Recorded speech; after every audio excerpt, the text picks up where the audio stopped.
Welcome back. Take two as we come to you on the 5-Star Podcast of Wrestling. I'm host Sean Meyers, joined by co-host Justin Lowery. Justin, alive and well, moving clearly as we can see.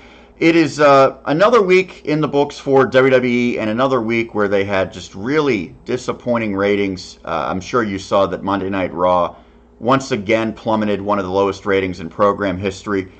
This is on the heels of what was supposed to really breathe some new life into the product with the Superstar shakeup, and with All Elite Wrestling about a month away from their first pay-per-view event. This really could be a time where WWE needs to try something different. What did you see from this past week of television, at least between Monday and Tuesday night? Not much. As I told you, I'm one of those people that tuned out, did not watch Smackdown. That's basically because I wasn't home, got home kind of late. I was umpiring a baseball game. And, just by the time I got home, just didn't really have enough time to turn it on. Raw, I watched about an hour or so. I'm going to kind of fade away, watching, at least right now. It's going to be a busy season for me in the next couple months. It's interesting you say that, because when I think of what should be the best time of year for WWE in terms of less competition, it probably should be like mid-June until September, because you really only have Major League Baseball, and it's regular season baseball. It's not that interesting. The hockey playoffs, the basketball playoffs are underway now, and that's going to be occupying TV screens for, I would say, another 5 to 6 weeks. But after that, really, you don't see much competition, especially when you extend it to regular TV programming. In the summer, a lot of the sitcoms, things of that nature, go into rerun season. This should really be building up to a big time for WWE, but, just a couple weeks past WrestleMania, we're seeing near historic lows once again for Raw. 2019 has really been a disaster in terms of the ratings for Monday night. Well, I think, years of bad programming's catching up to the WWE. I don't think the programming's god-awful right now. There are some good things, but the last couple of years have been pretty bad. And especially over the course of the last maybe 4, 5, 6, 7, 8 months ago, it was pretty bad. And it drove people away, and they're not coming back right now. I thought Raw actually was a step in the right direction, and I sort of sent you an ambiguous text saying this Raw feels different. I meant that in a good way. It didn't feel like a typical Vince McMahon show, although some things like Baron Corbin being prominently featured, it's like, why? But there was some things that felt different. For instance, you have Cesaro and Cedric Alexander getting probably what accounted to be 8 to 10 minutes. That's a good sign, right? I mean, it looks like they are letting some of their key wrestlers go out and put on good shows. But ultimately, if the ratings aren't there, what's the payoff to that? Well, that's good for, I think, wrestling fans want to see that. Here's the problem in the big picture now, and this is where, the internet fans, probably won't like. This proves, first off, they don't have stars. Cena's now gone.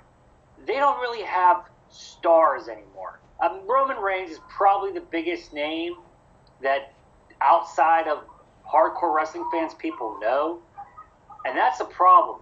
Back in the heyday, I think mainstream people probably could name 7, 8, 9 wrestlers who they considered stars. That being the secondary guys would be like a Triple H, a Mankind. There was a point where you had Triple H and The Rock feuding for the IC title. That's how deep and how many stars they had. That was, people knew them. Now, Alexander and Cesaro, great wrestlers. I would enjoy watching them on my screen. But with the average person, they tune in and they go, who are these guys? Give me a reason. But that's also WWE's fault for not creating any new stars. They always said Vince could create a star. He hasn't created a star since John Cena, and I'm including Roman there. Roman is nowhere close to what Cena was.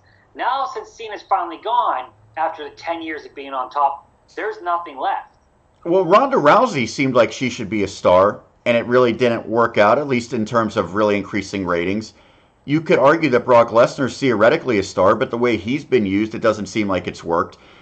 Do you think, is Seth Rollins maybe like Shawn Michaels' 1995 caliber star, or not even that big? Well, that's a good question. Because that was sort of a down period for WWE when they had some great in-ring guys, but the ratings weren't there because it wasn't Hulk Hogan, and it was before Steve Austin and The Rock. Right. I mean, Hogan left, so there went the factor. You had guys like Michaels and Bret Hart leading the charge. Great in-ring guys, but maybe not household names if you don't watch wrestling. They struggled until, pretty much Austin caught fire, and DX, but they changed the programming to an edgier thing. I'm not saying they need to go edgier. I'm not saying that's the answer, but there needs to be a shift. There was a shift there.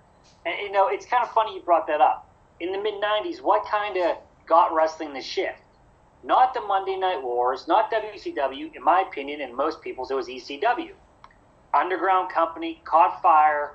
They started taking ideas from them. Fast forward now to 2019, WWE's at a pretty low point. Creatively, in my opinion, and rating-wise. Even though money's still rolling in left and right.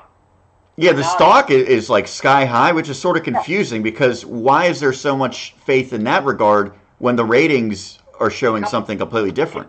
It's not about ratings anymore. The network is bringing them money. They don't need ratings or pay-per-view buys anymore. They have 1.5 million subscribers. But shouldn't gate numbers, attendance, and ratings indicate whether it's a strong product or not? I mean, how else do you really know? Not because they're horrible right now. And yet their stocks are good. There's all this money coming in from Saudi Arabia. We'll get to that, by the way. That's trumping a lot of the things that they've done, otherwise throughout the calendar. Fox just gave them millions and millions of dollars. So financially, they're doing great.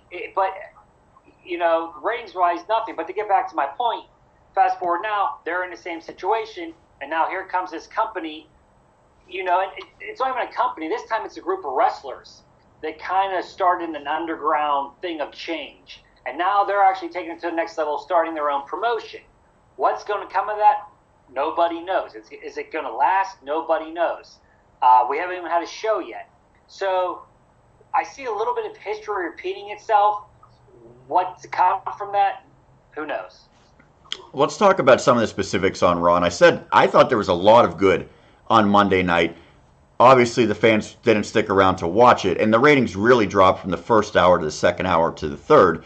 But something that was in the first hour that really got the show off to a hot start was a triple threat, and it's 3 guys who came from Smackdown. So I think this was sort of on purpose, showing off, hey, we got some really good guys that came over. AJ Styles, Samoa Joe, Rey Mysterio. AJ ultimately wins it, but as you can see here from this spot, there was just some incredible action. And on paper, I think that's no surprise. You have 3 great, proven commodities. Yes, they're all 40 or close to it, but they're all close enough to their prime and still wrestling at a high level that it's not a surprise they put on a great match. This is what the hardcore wrestling fans, the guys who love in-ring product, have been dying to see. No, I agree, and I'm happy it was on early because it gave me a chance to see it. Is that do you see maybe that being a shift from what Raw was, where they had guys that weren't necessarily the best wrestlers who had been in the main event? And I think Roman is a very good wrestler, but so much was built around him, and you had Brock Lesnar as your champion, and now it seems like it's a little bit more similar to what SmackDown had been, where it's the better workers. Well, yeah, because, look at it. The numbers don't lie. Every hour Raw viewership drops. So, basically, whatever goes on at 10 o'clock hour, maybe at least 500,000 people are seeing it last, almost, 1 million in some cases on some weeks. So if you really want something to get out there, you're probably better off putting it on in the 8 o'clock hour. That works for me. Telling me what the main event is, maybe there's a chance I'll stay up for it if there's something I really want to see. I would say 9 out of 10 times I'm probably going to bed no matter something what. Like Seth Rollins versus Kofi Kingston, winner take all. Right, and I stayed for that, and then they give you that finish, and like everybody else, I was kind of ticked, and you know what I did after that? I turned it off. I didn't stay for the match. I went, well, there's no consequence to this now. I'm going to bed. I got to get up early. Why? I'd rather have an extra 20 minutes of sleep.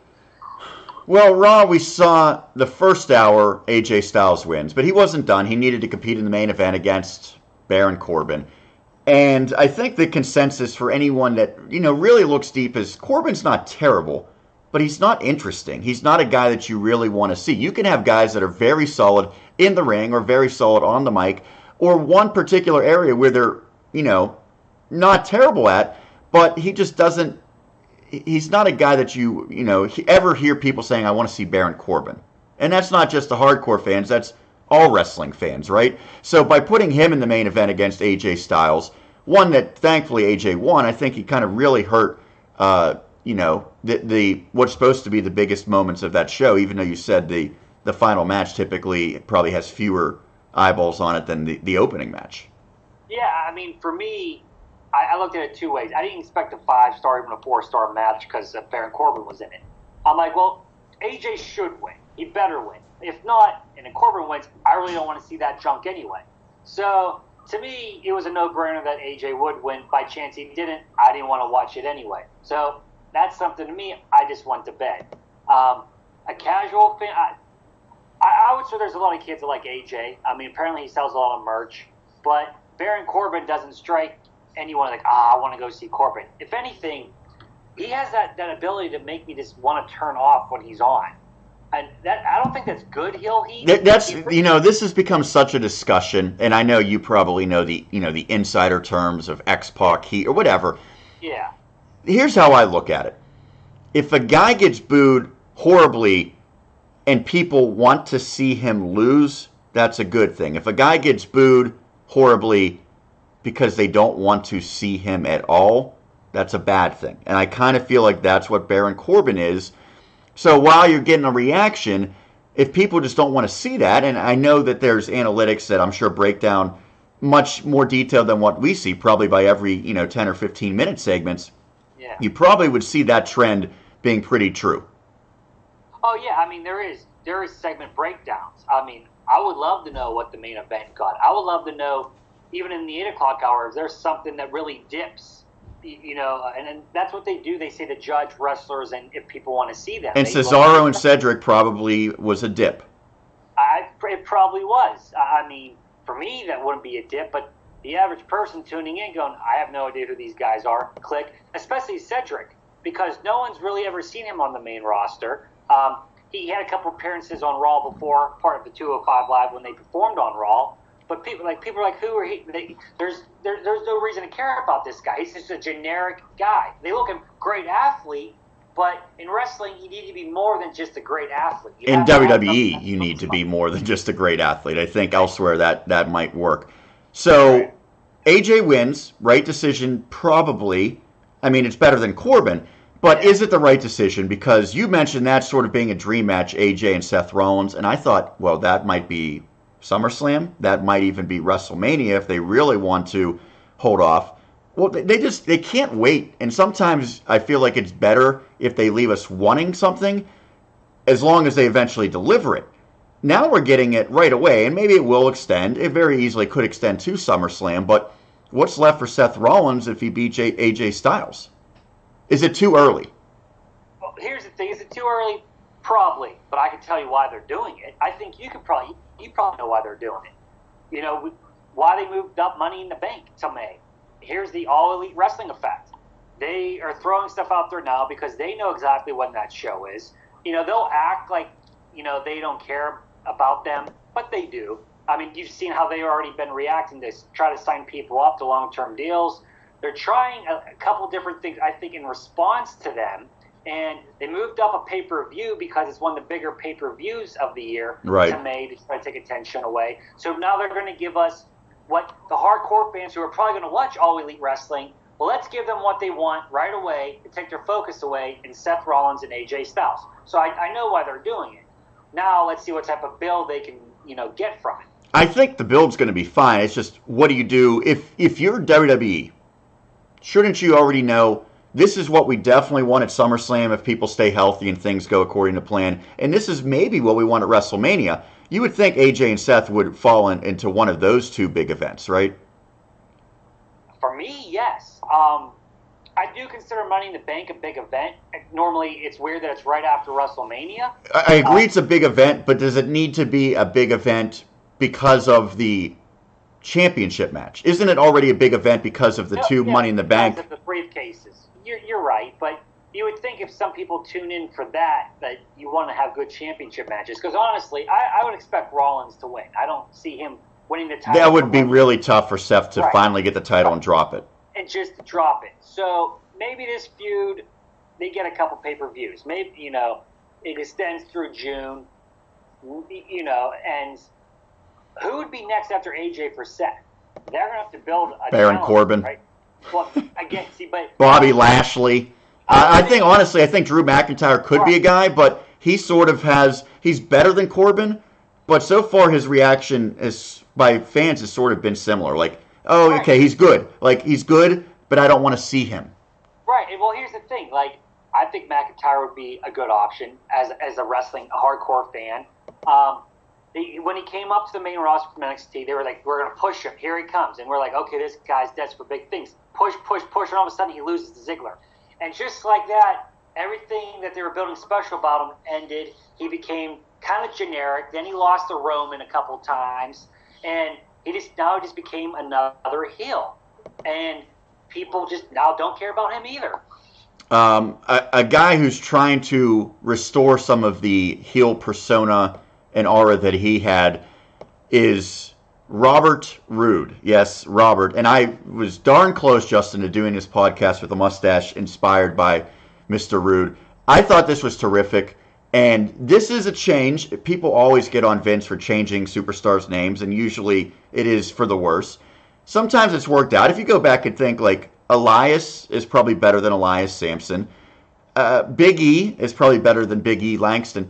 But a lot of times the name change is stupid. This time it had a purpose, though. It was part of a rebranding of a character, and it was much needed for Bobby Roode, a guy that you and I both said has needed to be a heel on the main roster. He gets a big win over Ricochet. You can look at that either as a great thing for Bobby Roode or a bad thing for Ricochet. But to me, this is a little tweak to make a character, rejuvenated, and something that this company probably should have done a while ago, but needs to do more often with other people who have gone stagnant. I'm completely okay with the name change, as you said, because it's in a character development. It's not just random. It actually serves a purpose. I love the mustache. It's perfect. It reminds me of Rick Rude. People were saying Rick Rude, Joey Ryan. I also see like a Silas Young type of thing, and there's all you. I text you Joey Ryan is what I text you. Yeah, and you could get like different pieces of other characters. You don't want to like rip off another company's character, but with this Robert Roode, I think you could sort of steal a little bit of the Silas Young, the real man type of gimmick, so on and so forth. Because Bobby Roode in NXT was interesting. In the main roster, he had been horribly boring, so he definitely needed to have something new. Yeah, the only thing I don't like about it is Ricochet took the loss. By the way, we didn't say this. Ricochet's a singles guy now. We wanted that, but there has to be a little bit of concern for both Ricochet and Aleister Black going forward now. Well, right, because all of a sudden his first single match on Raw, he loses to Robert Roode. That's probably going to take me a while to get used to that. You and Michael Cole. Right, and if you're looking at it as a normal fan, why should I care? You look at Robert Roode as a joke. Ever since he's been in the main roster, he basically just loses and has been in comedy matches and stuff. Okay, here's an exciting guy, and now he beats Ricochet. So what does that mean for Ricochet? I gain more out of that of wanting to see what they do with Ricochet, because if that's the start of something, just being a low mid-card guy for him, I'm going to be really upset, because to me, that's one of the guys you really need to promote, because that guy's exciting as hell to watch. Is it a case of it just should have been someone other than Ricochet that put Robert Roode over? I'm sure there's somebody else.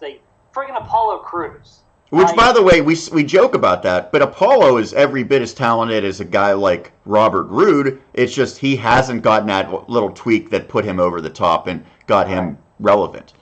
I think Robert Roode is better on the mic. Apollo. No doubt, right. So. Last thing I want to touch on Raw, and it's sort of as a Raw and SmackDown, which, not to go off, but there's still like 4 or 5 or 6 guys that changed from Raw to SmackDown and vice versa this week. That's insane. That's proof that they really did not know. They did not have a set in stone plan of what they wanted to do with this shakeup. So there were still some changes. Some people come to Raw, but we see finally the return of Bray Wyatt, and it's shown on both Raw and SmackDown the Firefly Funhouse. This has been a polarizing topic, Justin. Some people love it, some people hate it. I think it's a wait and see type of thing, but it's interesting because we don't know exactly where it's going to go. I have a feeling this is going to be like a psychotic Bray Wyatt who, in his own mind, is trying to do the right thing, but he can't quite escape the tormented soul. But it could be, I could be completely wrong. Who knows what this is going to turn out to be? All right, to start with your first point about the guys switching back and forth the week after the shakeup. Apparently, Charlotte is with Andrade.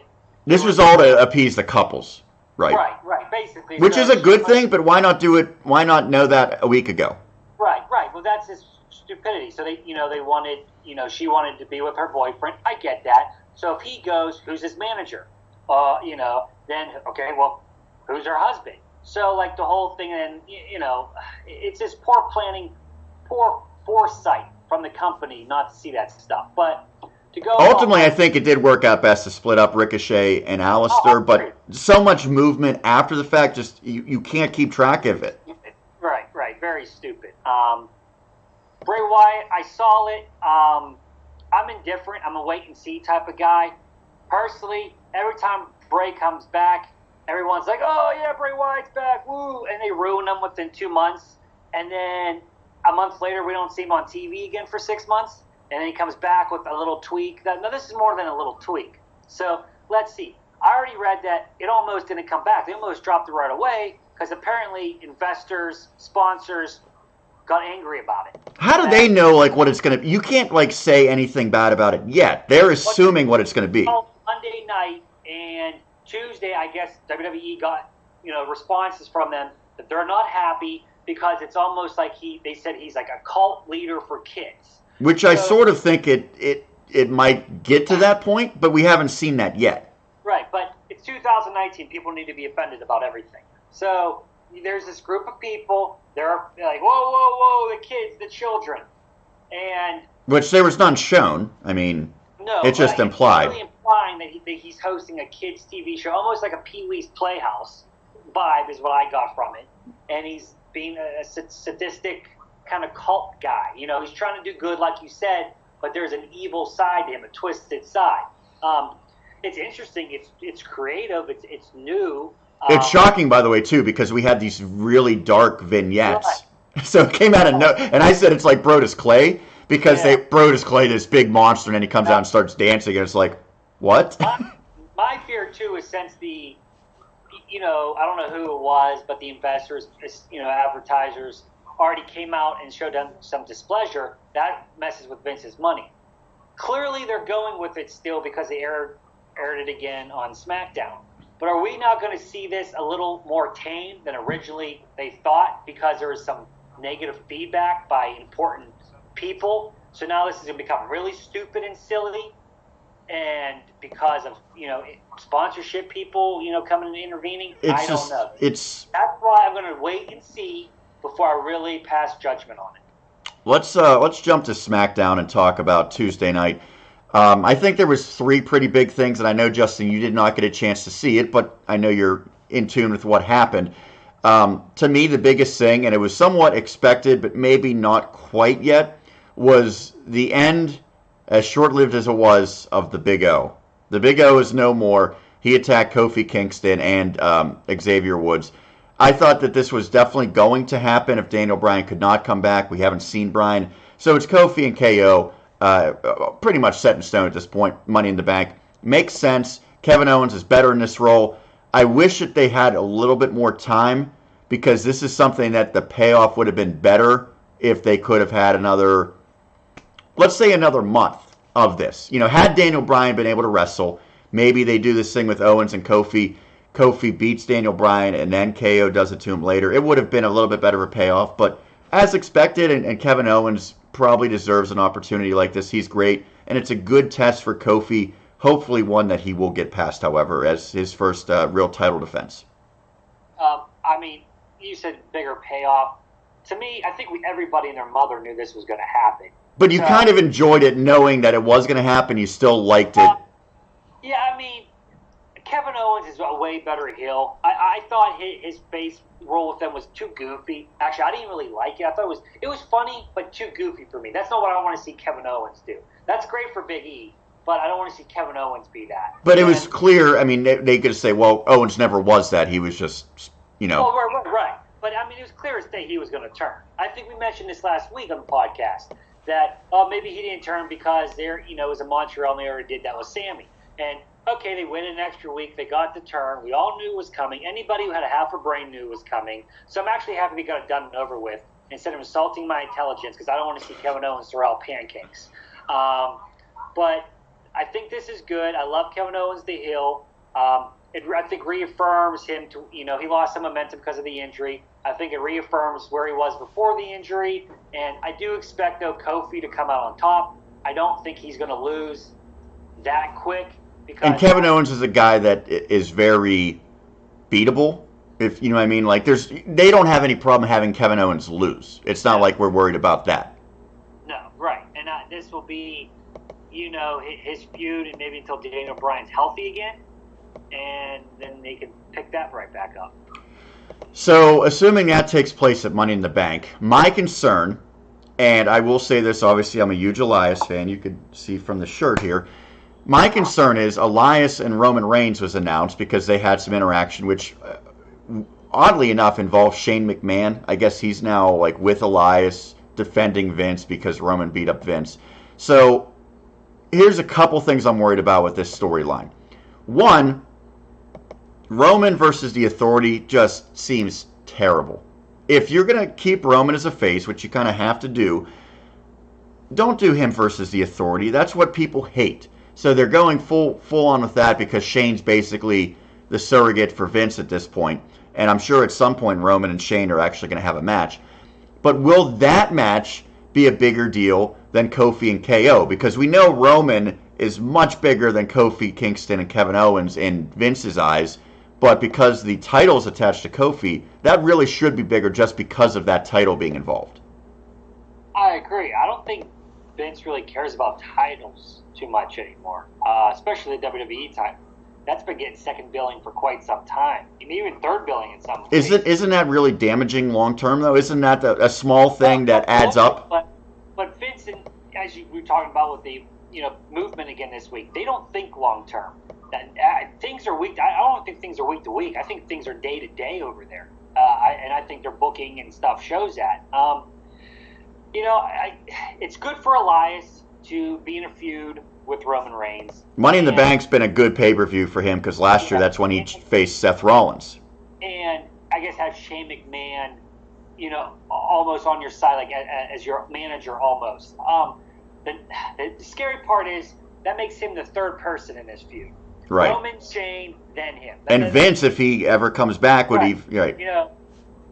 That worries me a little bit because that's never a good look for somebody. It usually hurts them in the end. We all know Roman's going to win. Are they even going to be able to make Elias look like a threat?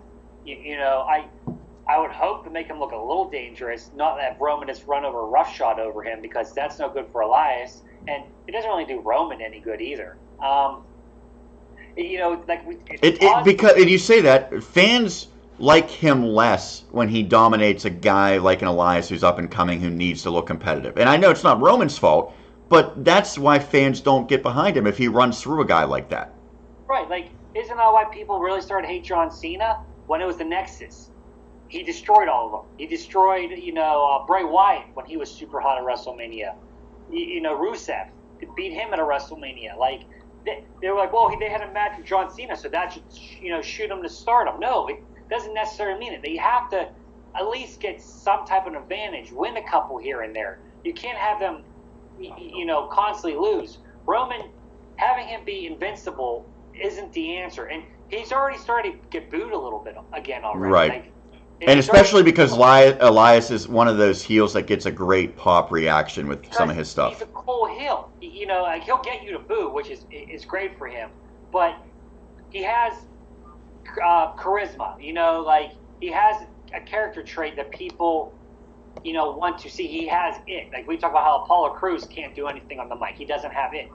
Elias has it. Now, we don't really get to see him wrestle because they haven't shown that. But if we get to see him finally in a match, but he needs to win a couple feuds or a couple matches before you throw him to the line den. Everything that we just said, you can basically say about Bayley and Charlotte.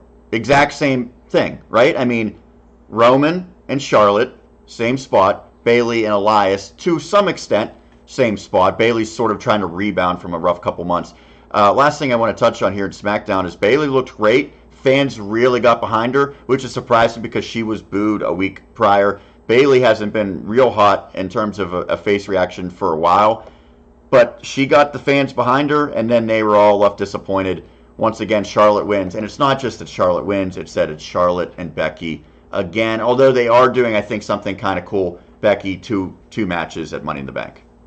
Yeah. I think Bayley got cheered because her promo was a little different. I was able to catch a clip of it online, and she seemed more intense. Not like happy-go-lucky like the Bayley that was coming out. She was smacking Charlotte's microphone. Right. And, yeah. No, she came out as a face, but wanted to reprove herself. Blah, blah, blah. What people actually want to see. They don't want to see that happy-go-lucky face. Nobody wants to see that. Nobody's that happy in life. And Charlotte is like we've talked about, the Roman Reigns of the women's division, it seems. Here we go again. Charlotte wins. She's in another title match with Becky. It's so dumb. We've seen Becky and Charlotte done to death. They need far apart for a while. Do I expect the match to be good? Yes, but they need apart. Charlotte, and I expect Charlotte to actually win. So I disagree, but we'll see how it unfolds. I think Becky will beat both Lacey and Charlotte, and then someone who wins the Money in the Bank will cash in Becky's third match of the night, and she will lose to that person. Now the question is, if it plays out like that, what title does she lose? Well, from what I read, that they have her on both shows now, but she is going to be on the Raw side. So I expect her to lose the SmackDown title. That's why I'm thinking, okay, she beats Lacey first. Then her excuse to losing to Charlotte is it was her second match of the night. And once again, Charlotte becomes, like a 9-time women's champion? I don't want to see Charlotte or Lacey Evans have a title right now. Well, Lacey Evans, no way in hell Lacey Evans is winning. No. Charlotte, I can see Charlotte winning again because, I guess they're in a hurry to get Charlotte to 16 titles like her dad. That's going to happen. I really think. She already has 8, right? 8 women champions. I don't. Yeah, she mentioned 9. I don't know if she already has 9 or if she's going for 9, but she did mention that on SmackDown. So she's already halfway there, and she's what, 31, 30, 32 years old? I know women usually don't wrestle as long, but really, the way she wins and loses championships, she could theoretically in 2 years, have 16 reigns. So that's Monday and Tuesday. Anything else that jumped out, whether it be under the WWE umbrella or something outside of that in professional wrestling? I know you and I sort of joked about Goldust. That seems like one of the big stories with All Elite is that the former Goldust Dustin Rhodes is going to face Cody. It's sort of weird because fans are really into it if they like All Elite, but no one cared about Goldust for like 5 years in WWE. So maybe it'll be a fresh start for him, but it's a sort of interesting scenario because guys that aren't really that popular in WWE leaving, fans get really excited when they do. Well, I'm not excited for the match. I get why it's happening. They always wanted to have that match at Mania, and it didn't happen, right? Right, correct. I'm happy that they're doing it not with Goldust or Stardust. Dustin versus Cody. I think that match is more about honoring their father in a way. Their dad who ran, did a lot for the NWA and WCW, and they're, his son, and NXT too. I know that's not, not relating to those two, but outside the WWE umbrella, what I'm talking about. And then you have his son starting a new promotion, being a maverick in a way, and he's going to have his 2 boys who grew up idolizing him on this first pay-per-view ever of this new promotion, have a match. It's not going to be a great match by any means. There's going to be more meaning behind it, especially for those 2. I expect some tears at the end. I expect Dusty to be mentioned, maybe a point up to the heavens. I think it's more about honoring him his legacy, what he's taught the boys about the wrestling business, and everything going forward. That's what I expect from this match. Anything else jump out from this week? CM Punk, returned to wrestling again under a mask at an indie show. So I mean that made pretty big news. But, I don't think it's going to lead to anything, but I guess wait and see. Yeah, well, no. Apparently he, I guess that venue's closing down, and that was one of the first venues he ever wrestled in. So it's more of something paying, a nod to where he got his start from. Something quick, simple. And apparently he did this before in 2015. Right, I saw that as well. But he knew it was him. All right, that's going to do it for another edition of the 5-Star Podcast of Wrestling. Remember, you can follow us on Twitter, 5-Star Pod Wrestle. You can follow us on Instagram as well, and subscribe to our YouTube channel. And I promise you, at some point, Justin, I've been advertising it, we are going to do some live episodes as well as get the audio versions of our shows up to try to add some new content here to the 5-Star Podcast of Wrestling. But for this week, for my co-host Justin Lowery, this is Sean Meyers signing off. You've been watching the 5-Star Podcast of Wrestling. We'll catch you again next week.